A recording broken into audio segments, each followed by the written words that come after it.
La sensation de ne pas avoir de pouvoir sur les autres ou notre environnement est insupportable. Personne ne souhaite moins de pouvoir, tout le monde en veut plus. C'est sur ces mots que Robert Greene ouvre les 48 lois du pouvoir et le sujet d'aujourd'hui va être douloureux parce qu'il y a des moments dans lesquels nous sommes en position de faiblesse, ils sont donc bien sûr désagréables, mais il faut aussi savoir les gérer pour atteindre le niveau d'influence que nous souhaitons. Bienvenue, ici Lucien Roy, vous écoutez Pouvoir et Influence, le podcast du premier dimanche du mois pour aller au bout de vos ambitions en maîtrisant les dynamiques sociales. Dans ce 22e épisode de la série 48 qui est basé sur les 48 lois du pouvoir, nous allons voir comment être fort en position de faiblesse. Et pour entrer dans le vif du sujet tout de suite, je pense qu'il est important de définir ce qu'est la faiblesse. La faiblesse, c'est l'état d'une personne dénuée de pouvoir. Elle vit une absence totale de contrôle de son destin et ses actions sont inutiles, c'est-à-dire qu'elle est complètement impuissante, telle une petite abeille coincée dans une toile d'araignée qui, plus elle se débat, plus elle se colle et empire la situation. Ce qu'il faut comprendre, c'est que l'inverse de la faiblesse, la force, ne doit surtout pas être compris dans le cadre de ce podcast comme une notion virile. La force, c'est un capital d'influence, que ce soit de l'influence sociale ou bien de l'influence physique. Une personne forte, c'est une personne qui a du contrôle sur son environnement et les autres.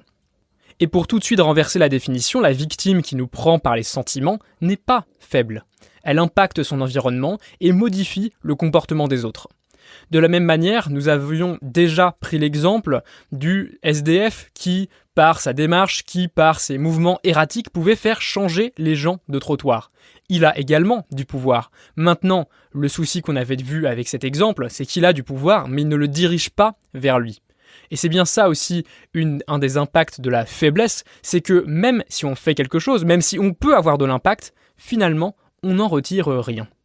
En plus de ce pouvoir réel, de cette capacité à modifier, à modeler notre environnement, il y a également la perception que nous avons de notre pouvoir. Et ça se fait en fonction de notre histoire personnelle, de nos croyances, de notre sensibilité. C'est en fonction de ces facteurs-là que nous valorisons plus ou moins certains types de forces. C'est comme ça que nous percevons notre puissance ou notre impuissance. Je vais vous donner quelques petits exemples. Premier exemple, un reportage récent, alors je ne sais plus sur quelle chaîne c'était, j'en ai vu seulement un extrait. C'était une escort girl qui finalement se sentait puissante qu'on la paye pour du sexe. Donc nous on pourrait se dire, dis donc une escort girl, elle est dans une situation précaire, elle doit faire ça pour l'argent, elle doit faire ça parce qu'elle n'a pas d'autre choix. Et finalement, elle nous racontait, peut-être que c'est une histoire qu'elle se raconte et que ce n'est pas la vérité, mais peu importe, c'est ce qu'elle croit. Elle se trouve puissante quand elle se fait payer pour du sexe. Ensuite, on pourrait prendre un exemple opposé, l'exemple du mec musclé, mais qui rate tout dans sa vie. Une personne qui serait d'une grande force physique, mais qui se verrait complètement impuissant malgré cette force, malgré ses muscles, parce qu'il ne parviendrait pas, par exemple, à séduire la femme de sa vie, ou à obtenir la carrière qu'il désire. Donc finalement, quand je dis être faible est difficile, c'est surtout la perception de sa propre faiblesse qui est difficile. Donc, encore une fois, on est sur les deux côtés de la même pièce. Premièrement, le pouvoir réel, qui est la capacité de modification de l'environnement selon notre volonté, et deuxièmement, le pouvoir perçu, qui est lié à nos croyances et à notre personnalité.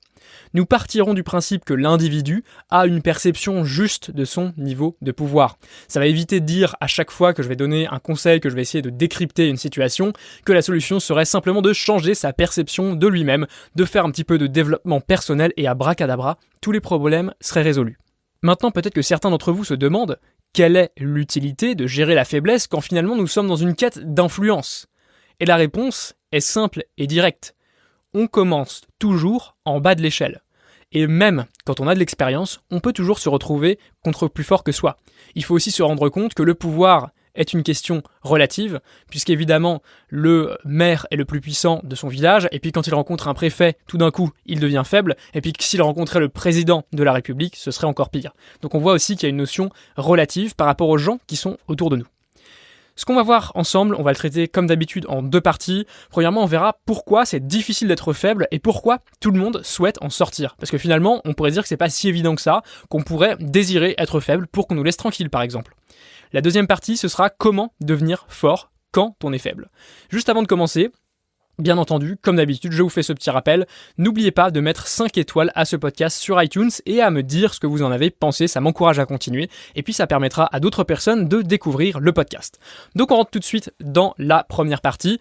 Pourquoi personne, à moins d'être sérieusement névrosé, ne souhaite être faible ? On va commencer par étudier la dynamique d'intérêt du faible. Je pense qu'il y a une notion qui est relativement évidente, c'est l'instinct de conservation. L'instinct de conservation s'exprime généralement par la dynamique d'intérêt. La dynamique d'intérêt, c'est simplement la recherche de plaisir et la fuite de la douleur. Jusque-là, rien d'étonnant. Tout cela a été largement étudié et on peut même dresser des animaux comme ça. Par exemple, un chien, on le dresse en lui donnant une croquette quand il fait quelque chose de bien. Comme ça, il se dit « Waouh, j'ai une récompense quand je fais quelque chose de bien ». Et à l'inverse, on le punit quand il fait quelque chose de mal. Vu sous cet angle d'instinct de conservation, le pouvoir a tout d'un coup une utilité qui est un petit peu différente, puisqu'en finalement la capacité de changer notre environnement conformément à notre volonté, c'est la capacité à avoir plus de plaisir à volonté. Et la capacité de supprimer les tracas et les douleurs, c'est finalement, ces deux faces sont le moyen de remplir au mieux les besoins de notre instinct primaire de conservation. Donc ça, je pense qu'on s'accordera pour dire que ça fonctionne de toute manière à un niveau basique. Mais peut-être que certains d'entre vous me diront « Non mais en fait, il y a un moment où certaines personnes souhaitent ne pas avoir trop de pouvoir, peut-être pour se dissimuler, peut-être parce qu'elles croient à la phrase « vivons mieux, vivons cachés » et peut-être parce qu'elles ne veulent simplement pas être une cible. » Et à ce moment-là, je vous dis encore une fois, regardez par rapport à la dynamique d'intérêt. Finalement, ce que nous dit la dynamique d'intérêt, c'est qu'on cherche à maximiser les plaisirs et à diminuer les douleurs. Ça veut dire qu'à un certain moment, l'exposition donnée par le pouvoir à ces personnes devient trop douloureux par rapport au plaisir attendu. Et finalement, c'est encore une sorte de pouvoir que de réussir à ne pas être trop exposé. Maintenant, prenons un exemple naturel. Vous savez que j'aime bien prendre des exemples de la cour d'école, des exemples naturels, aussi du règne animal, parce qu'ils sont finalement des expressions plus primitives et moins galvaudées, sur lesquelles il y a moins de tabous que tout ce qu'on voit aujourd'hui dans notre société. Prenons l'exemple donc des loups.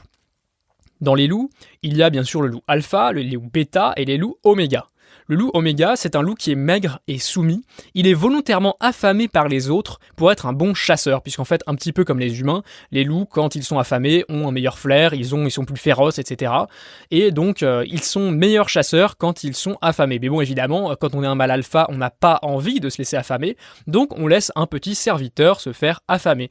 Et puis ensuite, évidemment, l'alpha mange en premier ce qui a été chassé par l'oméga. Ce qui est intéressant, c'est de voir l'espérance de vie qui est extrêmement... Il y a une grande différence d'espérance de vie entre les loups alpha et les loups oméga, puisque les loups oméga sont ceux qui vont aller attaquer le cerf, qui vont aller se prendre des coups de cornes parfois de certains animaux, et donc ils sont finalement les plus exposés. Et le fait d'être en bas de l'échelle du pouvoir diminue littéralement leur espérance de vie, et donc diminue leur chance de se reproduire et de perpétuer l'espèce, qui est quand même l'objectif souvent des espèces encore vivantes aujourd'hui. Et on peut aussi faire un parallèle avec les humains, puisqu'en fait, sur la période de 2012 à 2016, selon l'INSEE en France, les hommes des 5% les plus riches, donc qui faisaient partie des 5% les plus riches, de ceux qui gagnaient le plus mensuellement, vivaient en moyenne, avaient une espérance de vie moyenne de 13 ans de plus que les hommes qui faisaient partie des 5% les plus pauvres. Donc on peut remarquer que finalement cet exemple du règne animal n'est pas si éloigné de ce qu'on retrouve dans notre société et même en France. Maintenant qu'on a vu que cette volonté existait, que cette volonté de vivre, que cet intérêt personnel nous guidait et nous donnait toujours intérêt à surtout continuer à gagner en pouvoir, on va voir comment s'exprime concrètement cette volonté. Parce qu'on peut bien disserter sur des choses théoriques pendant longtemps, néanmoins, voir ce que font les gens concrètement est la meilleure manière de savoir ce qui se cache dans leur tête.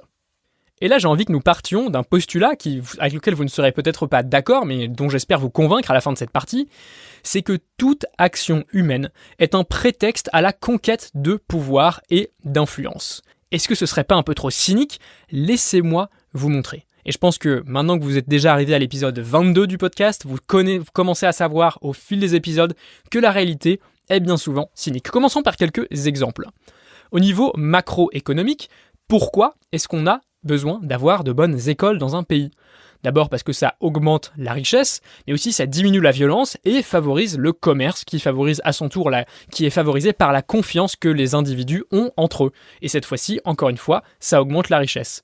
Et donc là, on constate que simplement l'école, un des objectifs, en tout cas l'objectif qui pourrait être l'objectif principal d'avoir un bon système éducatif, c'est simplement une question de richesse. On voit d'ailleurs que souvent les organisations internationales cherchent à développer l'éducation dans les pays les plus pauvres. Et donc ce qu'on peut comprendre, c'est d'abord que l'école, finalement, même si on pourrait avoir une vision un petit peu à l'eau de rose avec l'envie d'améliorer les droits de l'homme, l'envie d'élévation de la société, c'est finalement plus une question de richesse qu'autre chose. Maintenant, à l'échelle micro, à l'échelle d'une personne, pourquoi est-ce qu'une personne devrait aller à l'école ? Simplement parce que si on ne va pas à l'école, souvent on n'a pas accès aux métiers les plus qualifiés. Et les métiers les plus qualifiés sont évidemment synonymes d'ascension sociale. On a besoin de développer des compétences pour être utile. Et ça, on l'a vu déjà dans l'épisode 11, l'utilité permet de gagner en pouvoir. C'était l'épisode « Apprends à rendre les autres dépendants de toi ». Parce que, évidemment, quand on est qualifié, quand on a plus de compétences que la moyenne et qu'on sait les valoriser, eh bien, on augmente notre pouvoir et souvent également notre pouvoir financier. Donc on se rend déjà compte que finalement, l'école, cette entité qui pourrait paraître un petit peu en dehors de tous ces conflits, est finalement en plein cœur de cette idée de pouvoir. Peut-être que maintenant, les plus ardents défenseurs de la bonté humaine d'entre vous me diront « Oui, mais il existe quand même des gens qui ne sont pas dans la course, non ?» Eh bien, j'aurais tendance à vous dire que non. Peut-être qu'on pourrait voir que certaines personnes n'ont pas assez de pouvoir. Ce sont les gilets jaunes, qui finalement manifestent pour en avoir. Donc ils en veulent plus, ils sont prêts à passer tous les samedis d'une année sur un rond-point, en train d'avoir froid quand c'est l'hiver, en train d'avoir trop chaud quand c'est l'été. Bref, ils ont cette quête de pouvoir en eux. Ensuite, n'importe quel groupe humain, même chez des permaculteurs bio et bienveillants, eh bien, on a toujours des conflits, on a toujours des dynamiques d'intérêt qui sont à l'œuvre, et on a toujours, finalement, on en parle souvent, on dit toujours, oui, à la fin, ça reste un groupe d'humains. Je ne sais pas si vous avez déjà entendu ça, quand on parle du conseil municipal, quand on parle d'une association, quand on parle même de personnes qui sont très amies. Quand il y a un conflit, on se dit, oui, c'est vrai, à la fin, on est tous dans un groupe d'humains. Ensuite, peut-être que vous vous dites que certains ne sont pas dans la compétition. Si on regarde dans une cour d'école, par exemple, il y a les enfants qui sont bons en sport, puis il y a les enfants qui sont pas bons en sport, et puis ceux qui sont pas bons en sport, ils n'ont pas intérêt à être dans la compétition du sport parce que finalement, ça ne les valorise pas. Et c'est pour ça qu'en tant qu'humain, on est capable, avec notre imaginaire, avec nos capacités cognitives, de créer notre propre course. Le gamin qui est bon en sport, il va devenir la star du collège parce qu'il est bon en sport, donc il va continuer à maximiser le sport. Et d'ailleurs, généralement, ces enfants qui sont très bons en sport ne sont pas forcément aussi brillants du côté académique. Et puis, d'un autre côté, on peut voir aussi les geeks. Les geeks, c'est finalement celui qui est un petit peu, souvent plus renfermé, le teint un petit peu blanchâtre, qui n'est pas sportif, qui n'arrive pas à se valoriser de cette manière. Et lui, finalement, se valorise, tire sa gloire de sa compétence informatique. Et donc lui, il est dans une autre course. Il se dit que non, le sport, ça ne m'intéresse pas. Ce genre de choses n'est pas pour moi. J'ai plutôt besoin de développer ma compétence informatique parce que c'est comme ça que je me valorise et que je gagne en pouvoir. Et en effet, on le remarque, quand on a besoin de quelqu'un pour soulever quelque chose de lourd, on a besoin d'un sportif. Par contre, quand le prof est en panne d'ordinateur ou quand on a besoin de faire réparer son iPhone, on a besoin d'un geek. Donc finalement, chacun trouve sa place, chacun court sa propre course. Et cette pièce de théâtre continue également à l'âge adulte, avec des personnes qui se valorisent de différentes manières en fonction de leurs capacités. Et bien sûr, on voit la proéminence de la course à la fortune, parce que c'est peut-être le pouvoir ultime. L'argent, c'est le pouvoir de démultiplier son action, de démultiplier son pouvoir, de faire en sorte que d'autres personnes agissent dans notre intérêt. Maintenant, j'espère que vous êtes convaincus que finalement chaque humain court sa course et que chaque humain souhaite avoir de l'influence parce que c'est à la base de son bien-être. Et peut-être que les plus grands défenseurs de la bonté humaine d'entre vous me diront « Bon ok, peut-être que chaque humain court vers une sorte de pouvoir et d'influence, mais peut-être qu'il y a des actions qui ne jouent pas pour le pouvoir. Peut-être qu'il y a des choses qu'on fait qui ne sont pas destinées à gagner en influence. » Et là encore, j'ai quelques exemples à vous donner et un petit raisonnement à mener. Premièrement, parlons de la culture. On pourrait se dire la culture, c'est l'art, c'est la beauté, c'est quelque chose qui est en dehors, c'est presque du monde spirituel, on n'est plus dans le matériel. Néanmoins, au niveau macro, on sait bien que le soft power des Américains est très important. On sait aussi que en France, on subventionne les artistes français parce que ça nous permet de conserver notre culture, de conserver une forme de souveraineté à ce niveau-là. Ensuite, au niveau micro, au niveau de l'individu, on se rend bien compte qu'être cultivé, être au courant, ça accroît notre pouvoir, ça accroît notre crédibilité, ça accroît notre statut.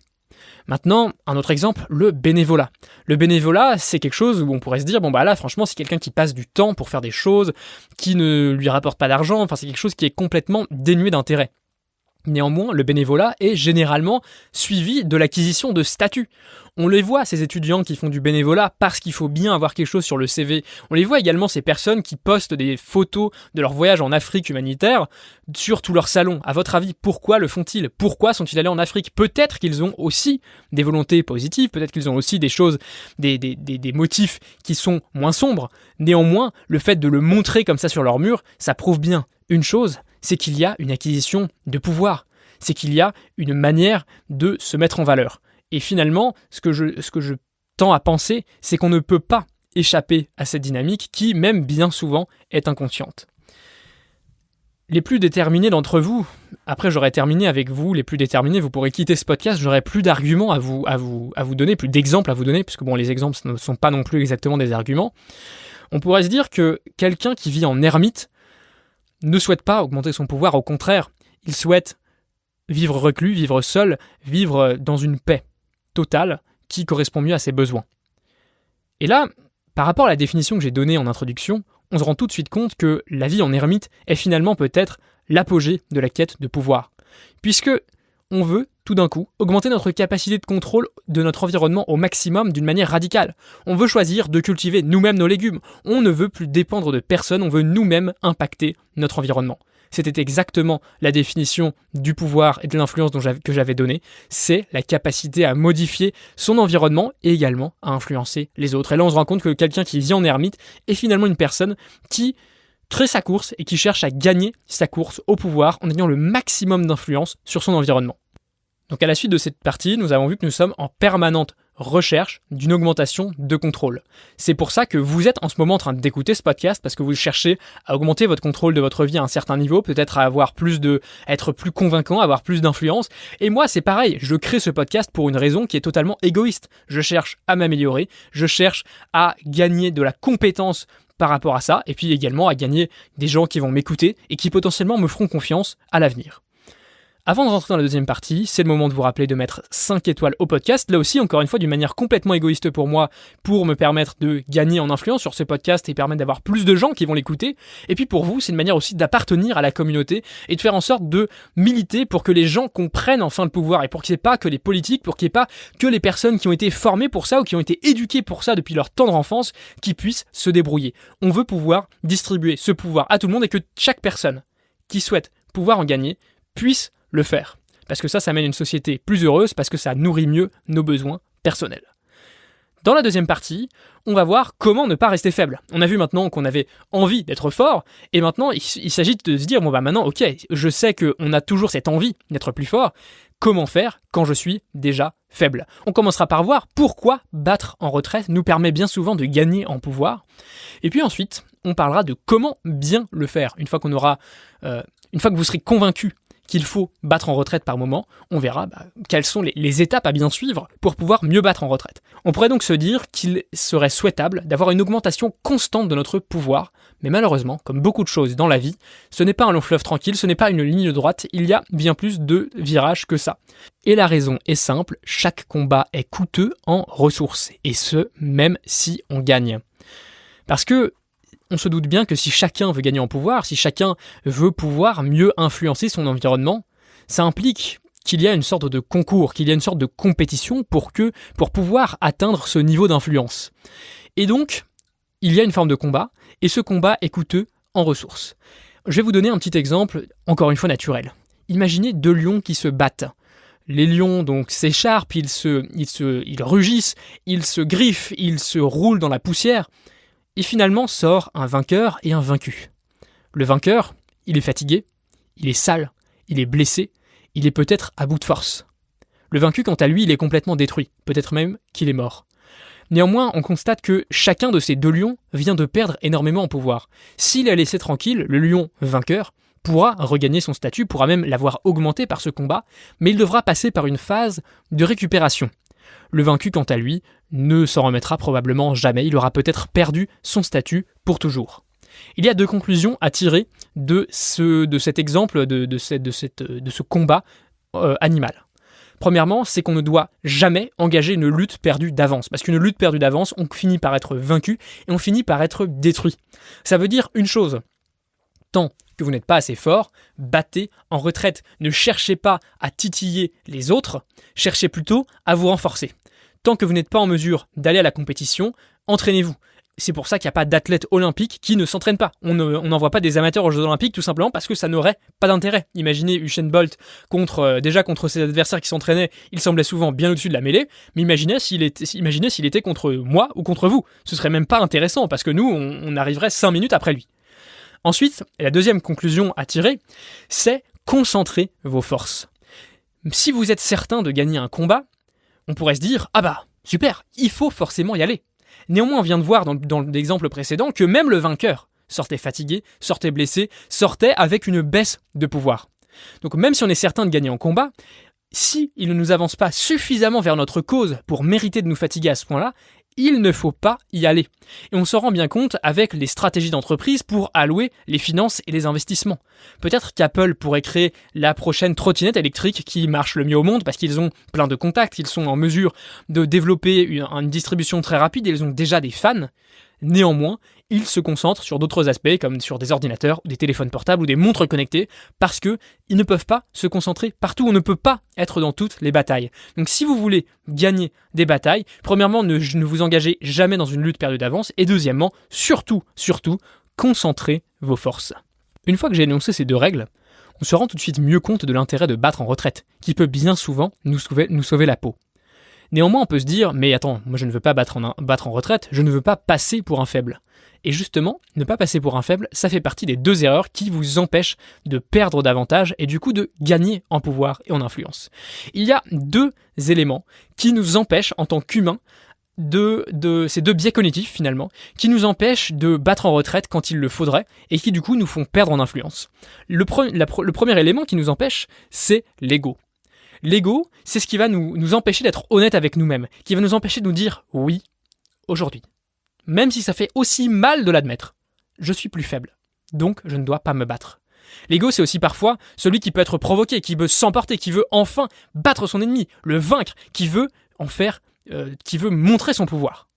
Et ça, l'ego, surtout quand on est en bas, mais également quand on est en haut, on a intérêt à le garder sous contrôle parce qu'il peut nous jouer bien des tours, nous faire plonger dans des pièges, nous faire répondre à des provocations stupides auxquelles nous n'aurions pas besoin de répondre.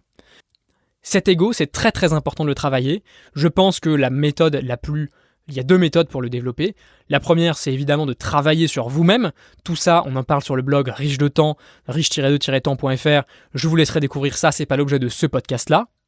Et puis, la deuxième chose pour développer votre ego, c'est simplement d'agir, c'est simplement de progresser, d'agir dans le monde et de voir que vous avez de l'impact ou pas et de vous confronter à la réalité. Bien souvent, les jeunes actifs sont un petit peu prétentieux parce qu'ils n'ont jamais été confrontés à la réalité. Ils ont l'impression qu'en ayant appris à l'école certaines choses, tout d'un coup ils sont illuminés, ils savent comment on fait. Néanmoins, face au terrain, on finit par avoir de l'humilité, on finit par se mettre à la bonne place. Et c'est comme ça que vous allez pouvoir gérer votre ego. Il ne faut pas non plus ne pas en avoir puisque ça nous permet aussi de réaliser des grandes choses. Néanmoins, il faut l'avoir au bon niveau. Le deuxième obstacle qui nous empêche de battre en retraite, ce sont les coûts irrécupérables. Le biais des coûts irrécupérables, c'est simplement un problème humain qui fait que quand on a déjà engagé beaucoup de ressources dans un projet, on n'a plus du tout envie de l'abandonner. C'est le cas de tous les grands stades, de tous les grands projets d'infrastructure qui finissent toujours en retard et à coûter 3 millions de plus que prévu. On se dit, bon, imaginez la situation où vous avez construit un stade, ça vous a déjà coûté 100 millions, et il est qu'à moitié fini, c'est très moche dans la ville, et il faudrait remettre peut-être 50 millions de plus dans le stade, parce que sinon ça va pas se finir. Qu'est-ce que vous seriez tenté de dire ? Imaginons qu'avec 50 millions, vous puissiez aussi construire un autre stade. Mais là, vous en avez déjà un qui est commencé. Est-ce que vous préférez mettre 150 millions dans un stade, pour éviter de perdre les 100 millions, vous en mettez 50 de plus ? Ou alors, est-ce que vous dites, ce projet n'a pas fonctionné, on recommence de zéro ? Bien souvent, on va décider de ne pas recommencer parce qu'on a peur d'avoir perdu. Et ça, je le vois également chez mes clients qui sont entrepreneurs et qui ont des systèmes en place. Ils ont mis des systèmes en place pour acquérir des clients, pour délivrer leurs produits, pour faire du travail de qualité, et parfois ils se rendent compte que ça ne marche pas. Parce qu'en tant qu'entrepreneur, c'est notre rôle de tester, de découvrir que certaines choses ne fonctionnent pas, de continuer et de ne pas abandonner. Et parfois, du coup, on fait des erreurs. C'est naturel, si on n'en fait pas, c'est peut-être qu'on ne va pas assez vite. Et quand on fait des erreurs, si on a déjà investi beaucoup, si on s'est dit, voilà, j'ai déjà investi 10, 15, 20, 30 000 euros de mon argent personnel dans ce projet, qu'est-ce qui pourrait justifier que j'arrête ? Là, finalement, c'est vrai que c'est un problème. On se dit, je ne veux pas avoir perdu tout cet argent. Néanmoins, parfois, le fait d'abandonner quelque chose qu'on a créé, d'abandonner quelque chose qui va nous peser pour l'avenir, c'est la bonne technique. Je le dis souvent à mes clients qui n'arrivent pas à se faire à l'idée. Si vous avez raté un projet qui vous a coûté cher et que vous essayez de continuer en vous persuadant que vous allez pouvoir le gagner à un moment, vous payez 2 fois. Non seulement vous payez parce que vous avez raté la première fois, ça c'est bon, c'est fini, c'est fait, mais en plus vous payez parce que vous vous traînez ce fardeau sur tout le reste du chemin. Donc réfléchissons bien, ne nous laissons pas piéger par les coûts irrécupérables. Même si vous avez mis beaucoup de ressources dans un combat et que, au bout d'un moment, il devient clair que vous êtes inférieur, que vous êtes plus faible, battez immédiatement en retraite. Ne vous laissez pas emporter par votre ego, par vos envies et par ce biais des coûts irrécupérables qui fait que de toute façon, vous ne seriez pas prêt à abandonner, peut-être au prix de perdre tout votre prestige, tout votre pouvoir et de retourner bien plus bas que là où vous avez commencé. Maintenant, voyons quelques intérêts. Pourquoi est-ce qu'on aurait intérêt à battre en retraite ? Premier intérêt, économiser vos forces. On l'a vu, la priorisation est essentielle, on ne peut pas être sur tous les fronts, et le temps est notre allié pour augmenter notre force. Le temps, ça nous permet d'apprendre, ça nous permet de découvrir des facettes cachées de nos adversaires. Le fait de battre en retraite nous permet d'éviter le combat, tout au moins tout de suite, et nous permet d'être mieux préparés pour la prochaine fois. L'autre intérêt de battre en retraite, c'est d'éviter le débordement émotionnel. Ça nous donne le temps de l'analyse. Parfois, au lieu de s'énerver, au lieu de faire une irruption dans un bureau parce que quelqu'un a fait n'importe quoi, peut-être qu'on devrait commencer par avoir un petit peu de temps d'analyse et se dire que même si cette personne, on pourrait potentiellement la massacrer, parce qu'on est son chef ou parce qu'on a plus de pouvoir, on sait que chaque combat nous fait perdre, même quand on finit par le gagner. Retenez bien cette leçon. Troisième élément, troisième intérêt, c'est qu'on paraît inoffensif. Ça, on en a déjà parlé dans le reste du podcast, parfois, paraître moins bon qu'on est réellement, c'est quelque chose qui est extrêmement important. C'est quelque chose qui fait en sorte que nos ennemis, que nos adversaires se préparent moins bien. Ils se disent « Ah bah c'est bon, je suis que contre lui, c'est un gros naïf ». Je pense que vous-même, vous avez déjà eu ce genre de situation. Quand vous êtes en face d'une personne qui ne tient pas la route, qui n'est pas crédible, vous vous préparez moins.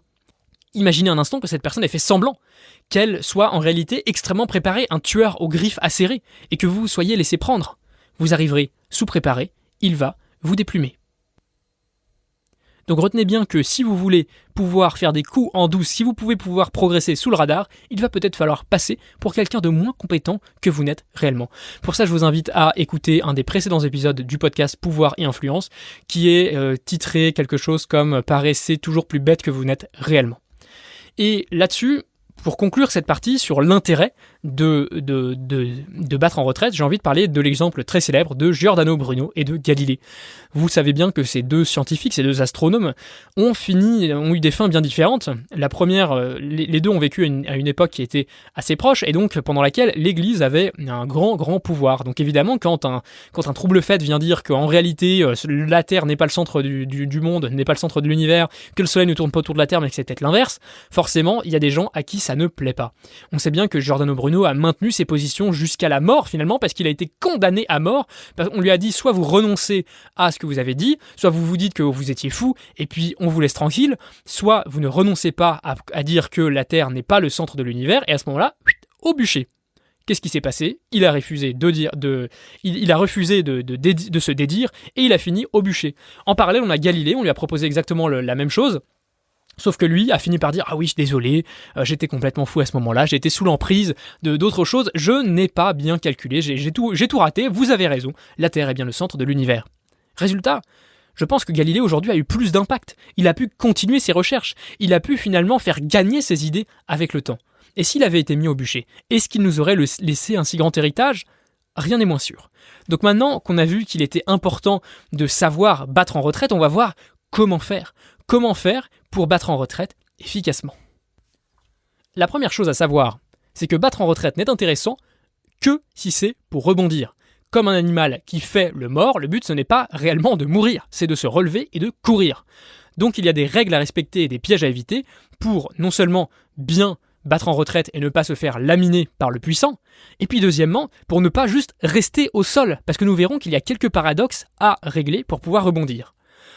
Premièrement, le premier conseil que j'ai à vous donner, que Robert Greene nous donne dans son livre des 48 du pouvoir, sa loi numéro 22, c'est qu'il faut battre en retraite sans résistance. Pourquoi ? 2 raisons à cela. Premièrement, quand on se bat en retraite sans résistance, l'autre n'a pas la satisfaction de la victoire. Il ne rentre pas dans les rues acclamé par la foule. Il n'a pas gagné. Ces soldats, peut-être, ont un petit peu de mal. Ils ont envie d'avoir du sang, ont envie d'avoir de la bagarre, et ils se retrouvent frustrés. Donc déjà, premier point, c'est un avantage. Ça permet d'irriter l'autre personne qui n'a pas pu montrer toute sa puissance, qui n'a pas pu faire mousser son ego en vous battant. Donc ça, c'est le premier point. Le deuxième point, c'est évidemment le caractère inoffensif dont je viens de parler tout à l'heure. Dans l'épisode « Paraissez toujours plus bête que vous ne l'êtes réellement », je crois que le titre n'est pas exactement celui-ci, mais c'est quelque chose comme ça, vous le retrouverez très facilement sur le site ou sur Google Podcast ou sur l'application de podcast que vous préférez. Donc, plus vous paraissez inoffensif, moins les autres se préparent, et donc plus vous avez finalement de capacité d'action, de liberté, de mouvement. Deuxièmement, on va voir comment rebondir, parce que maintenant qu'on a battu en retraite sans résistance et qu'on a montré notre caractère inoffensif, il est temps de préparer, d'affûter vos armes. Le truc, c'est que quand on bat en retraite, on se retrouve face à un paradoxe. Nous allons repartir de la définition de battre en retraite. Du point de vue du pouvoir social, battre en retraite, c'est faire profil bas, mais garder un bon état d'esprit pour nous permettre de continuer à préparer nos armes et rebondir. Et du point de vue naturel et de l'environnement, c'est finalement avoir de l'humilité par rapport à notre environnement et garder un bon état d'esprit pour pouvoir rebondir. Pourquoi est-ce que je parle de paradoxe ?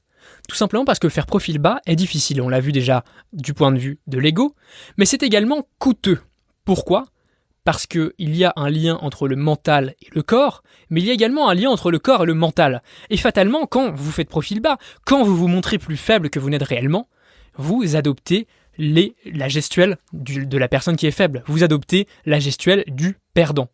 Une expérience américaine a montré qu'il y avait des power poses. Les power poses, c'est finalement des manières de se tenir qui font qu'on sécrète des bonnes hormones, qu'on a plus confiance en nous et qu'on se retrouve dans un meilleur état d'esprit.